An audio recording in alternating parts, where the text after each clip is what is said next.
Hey guys, I'm Shawn coming at you from Waco, Texas in our studio. Today I'm going to teach you how to play One of These Nights by the Eagles. Let's take a listen. And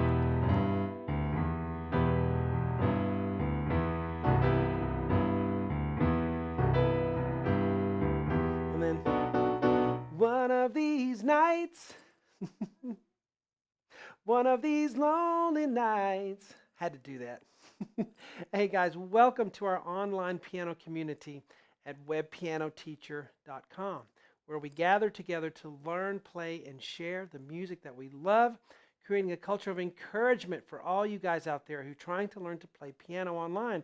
You can do it if you pick the right lessons and you know how to practice. That's what I'm going to help you how to do today. Okay, so this is a great song. The Eagles are such craftsmen in their creating their songs, in their instrumentation. In fact, I remember watching the behind the scenes of the Hell Freezes Over tour, and they were very particular about everything, Don Henley especially, about every single thing the orchestra was doing, and it's just neat to see that level of commitment to what they do. So this is going to be a challenge to make this work on piano. There's not any piano on this, but I think that we can do it. And so I'm going to show you how to do that. This is the part 1 lesson.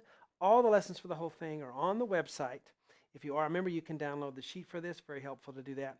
I have a Kawai MP11 SE in the studio. I'm using a concert grand sound on this because I want the more mellow type sound for this particular song. So let's get to the board and see if we can learn it.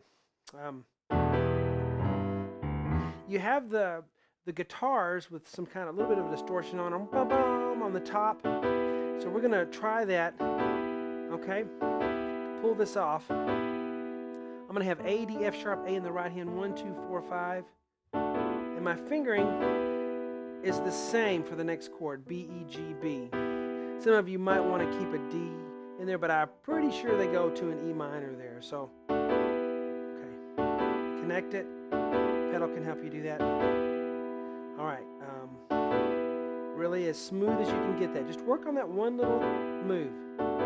So, and then the bass, we've got to include the bass in this. Sometimes the bass is not feasible to put in there, but this is so important. It's a necessity, right? So what I'm doing is an E octave really low on the piano, the lowest E octave you can do.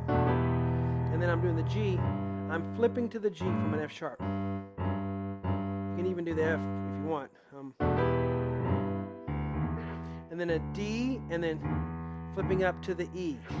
And it's just the bend or the slide that the bass guitar does. You know, when they slide up and make a different note on that left hand. So we have,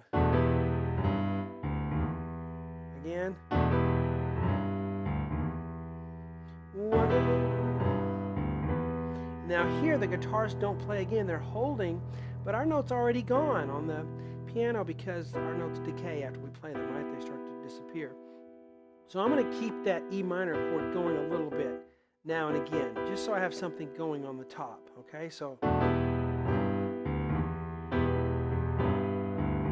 I do the same bass line, E octave, and then now,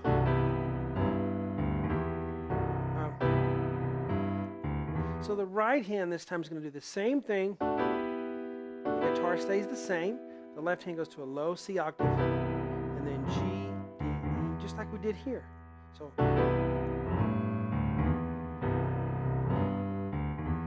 and that, if I could scroll over, you'd see it, that just happens again. Okay, so from the beginning, and go.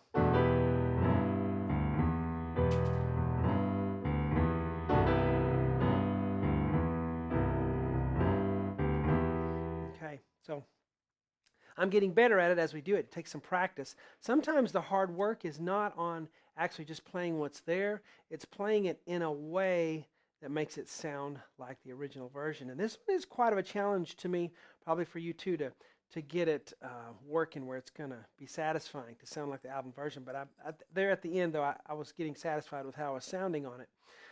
So there you go. That's this song. And see you on the website, and you can learn the whole thing along with many, many other Eagles songs that I've done over the past 13 years.